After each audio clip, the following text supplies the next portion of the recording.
Irkus, Iker eta Ugutz Robles Arangizek eta Xabi Bilaberdek osatu zuten Soroak taldea. Hiru gizon hauei zor diegu hein handi batean euskal kantagintza berriaren sorrera.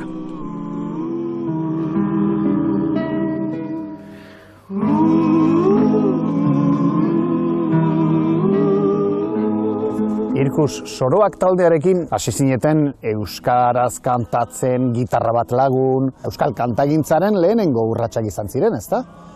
Bai, goa zinen gitarra horren inguruan. Alkartu ginen hiru anaia eta Xabi. Eta hasi ginen jolasten, kantatzen, ia botzak nola ematen zuten, eta holan hasi ginen kantatzen. Gero, 60an kantatu zuten Arbotin hemen, eta Labegeri zen lehendakaria.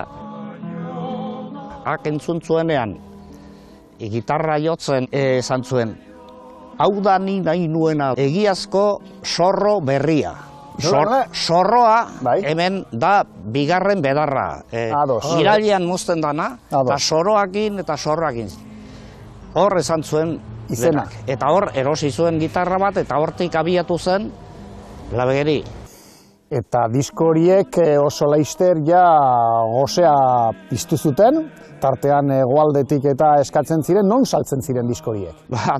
Doki askotan saltzen ziren, bai, farmazietan, eta denda askotan saltzen ziren hemen bakarrik. Farmazietan? Osea, diskoa erosi eta aspirinako pari edo? Bai. Biteko itxasen doin jarritzen dute disko horiek edo? Arraina jantzuzten.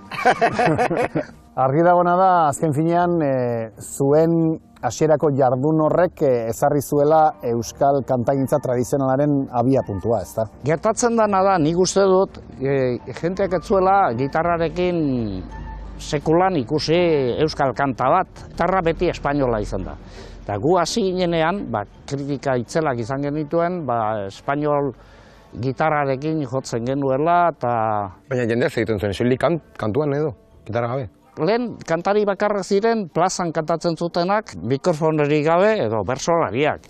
Besterik ez zegoen. Edo erran daiteke zuen ekimen ura izan zela ez dut Kamairuren aurreko erreferentzia? Bai, hortik sortu zen dena.